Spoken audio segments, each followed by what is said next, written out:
Hello, Charlie. Patrick Stewart. I'm trying to be Patrick Stewart, but it's more like Ian McKellen's Gandalf. Bilbo Baggins.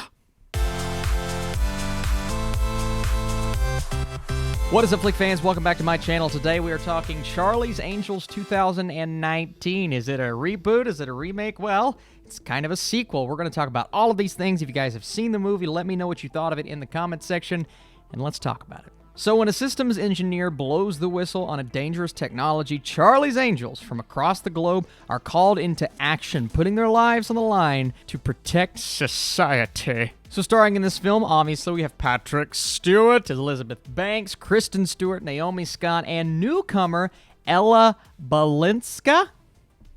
Nailed it. Djimon Hounsou, Sam Claflin, Noah Centineo. It's really a stacked cast once you start saying it out loud, and directed by Elizabeth Banks. Now, I really love Elizabeth Banks, her personality, her as an actress. She's really funny when she has to be. She can also play serious. We've seen it before. She can also play really outlandish like she does in the Hunger Games. Behind the camera, behind the lens, I'm not the biggest fan of what I've seen so far, and a lot of it comes to Pitch Perfect 2. I see her direction. It's clearly not as slick, as original as the direction in the first film. She's still trying to figure out her style and her flair, and I was hoping she would bring a bit of it to Charlie's Angels. Here's what I'll say about this film. I feel like the target audience, which is clearly younger girls, maybe a teenage girl watching this, seeing these three BA chicks go into action and have a good time while they're doing it, they're going to enjoy this movie. Absolutely. And there may be some who can embrace the quirky elements of it and the nostalgic, almost fun to it. It really does harken back to the early 2000s. What made that first Charlie's Angels special? And we even get some Easter eggs and nods in this movie, which I thought was pretty cool, unexpected, pretty cool. I don't remember that movie as much, but I did recognize and acknowledge those Easter eggs. But we do get that, and it does, embrace the fight style and the look and the feel of a movie that came 15, 20 years ago, and a lot of people are going to appreciate that if they end up having fun with this movie. And I'm not saying I didn't have fun, because there are fun elements to it, but I've seen this movie so many times before, and frankly, they did nothing new and nothing to really impress me and make me a fan of this franchise, and frankly, that's disappointing. It's 2019. We needed this to come out and do something different, not deliver the same Charlie's Angels we've seen before, because we have that movie. There are two of them, and now there's another one, and you can just add it to the bunch because it does not necessarily stand out. Now, Austin, you're Scrooge. Well, here's why. I don't think this was filmed all that well. The cinematography is so bland. There is nothing special about the action scenes. They are a dime a dozen in this film. And frankly, and I hate to say it, the stunt work, the choreography is bad. There are so many cuts during the action scenes, and I've complained about this numerous times. Even in films that I really enjoy, I'll complain that the action scenes have too many cuts, and then they'll, fix things up and start to switch things around later on in the movie. But this movie didn't do that. Every action scene feels the same, and you can normally tell when there's a stuntman or a stuntwoman. There's also a lack of suspension of disbelief, right? You have to establish this early on in a film, and I was struggling to grasp onto what tone were they going for. Were they going for serious or nonsensical, right? They're obviously going to try for humor. It's kind of the Charlie's Angels shtick, and I have to admit, Kristen Stewart, who, I like Kristen Stewart occasionally, but most of the time I'm just like, she's fine.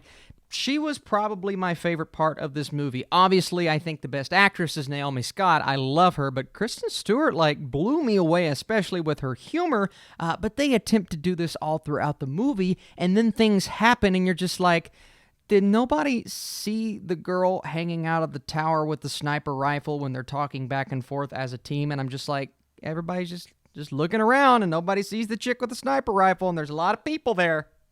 Come on. I just feel like they didn't think certain things through, and this movie tries to have a distinct style to it. It almost feels stylistic at times, but it doesn't quite get there because I said it felt a tad bit bland, and they'll have the text appear on screen of the location. Hamburg is one place that they visit over and over, but instead of having the text appear once for Hamburg, it feels like every time, I think it only happened 2 or 3 times, but it feels like every time they go to Hamburg, it's like, Hamburg, they have to show us not allow us to figure out that we are in the exact same place with the exact same characters. It's just so expositional, along with the expositional dialogue. And you guys know I'm not a big fan of exposition. It felt like they continued to tell us what this character was doing prior to this event and what the audience needed to know instead of showing us. They told us, and that is the sign, in my opinion, of a bad screenplay and a bad script and a familiar script. It's like we know what the mission is kind of going to be going in because it's Charlie's Angels. They're gonna have to do the thing to save the world, to take down the bad guy, and there's going to be a twist of some sort. Boom, boom, boom. It's all there. It's the cliche thing, and it's like they couldn't do anything different. Now, I do like the fact that we have a new recruit coming in. That's kind of switching things up, and Naomi Scott plays really well in this movie. She's oblivious at times when she needs to be, but she also embraces her fate. She does learn how to do things fairly quickly. I know she's really smart, but when it comes to, fighting, you would think it would take her a while to take down somebody twice her size, but no, she survives, and I'm just like, I don't know if I believe that. It's like I feel so bad for sitting here putting this movie on blast, but they're just like, let's do a Charlie's Angels movie and not try to switch things up. Now, of course, they're not going to refrain from giving us turns in the film, but you're going to predict, most likely, where they end up.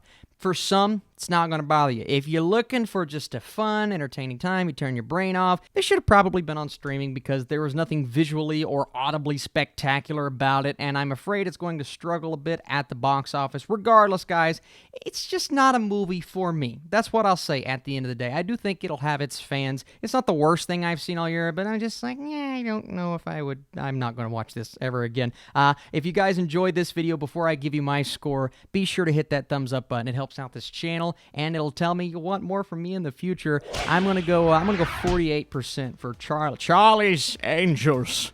That wasn't Patrick Stewart either. Trying to nail the Patrick Stewart. Thank you guys so much for watching this video. And I believe this is video number 4 on the day. More reviews to come this weekend. I'm going to try my best to see The Irishman tomorrow. So expect a review on this channel. Hit that notification bell if you haven't already, because that review is coming, and I want you guys to be the first to know, because, I want to know how I feel about that movie, because I'm super excited for it. Martin Scorsese, man, thank you so much for watching this video, and I'll hopefully see you tomorrow.